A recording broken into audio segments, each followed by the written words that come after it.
ओम शांति। 24 जून 2021 की मुरली से होमवर्क।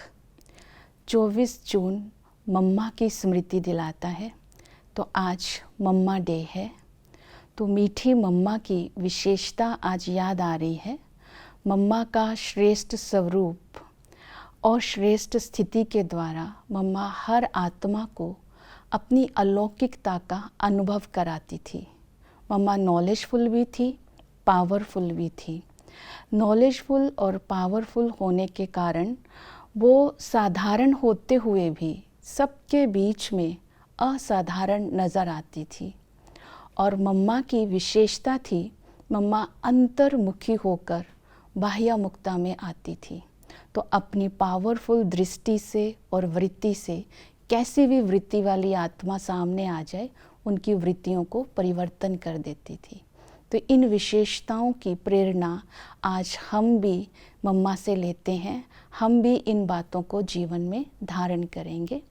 आज मम्मा की मधुर वाणी से हम होमवर्क लेंगे।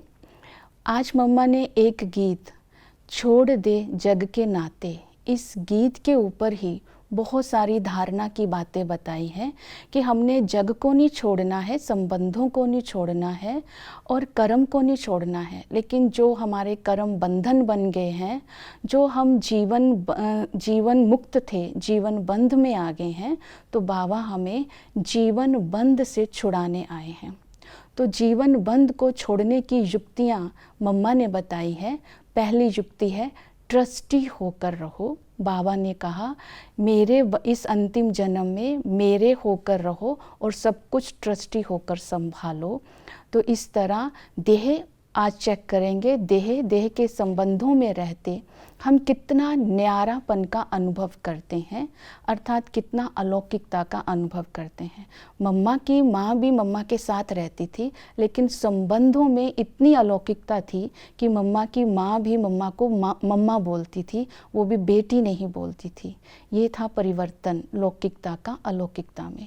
दूसरा फिर धारणा है जीवन बंध को तोड़ने की पवित्रता की धारणा। तो बाबा ने मुरली में कहा है कि इस अंतिम जन्म में कैसे भी करके मर कर मिट कर पवित्रता की प्रतिज्ञा करो। पवित्रता की धारणा के साथ साथ दृढ़ संकल्प करो और सारी धारणाओं को जीवन में लाने का प्रयत्न करो। मम्मा ने कहा ये समय है, इस समय का फ़ायदा लो और अपना भाग्य बनाओ। फिर तीसरी विधि इसमें मम्मा ने बताई कि जो बाबा ने फरमान दिए हैं, उन फरमान पर चल करके अपने जीवन को ऊंच बनाना है। चौथी विधि बताई कि अपने संग दोष से अपने को बचाना है। इसमें दो बातें बताई, hear no evil, see no evil. और दूसरी बात बताई कि ज्ञान का तलवार और योग की कवच, इस अस्त्र और शस्त्र को सदा साथ रखना है। इन बातों को अगर हम धारणा में लाएंगे तो ये बातें हमारे जीवन को सेफ रखेंगी। तो दूसरी मुरली में मम्मा ने कहा कि अगर चढ़ती कला में जाना है तो अपने जीवन को समर्पण कर दो। समर्पण करने के लिए बाबा का पूरा वारिस बनकर रहो और प्रैक्टिकल में बाबा का बनो। अगर नहीं चढ़ती कला महसूस हो रही है तो कहीं ना कहीं फरमान की पालना करने में कमी रह गई है। तो इन बातों को आज की मुरली से हम अटेंशन में रखेंगे और इन बातों को धारणा में लाने की कोशिश करेंगे। ओम शांति।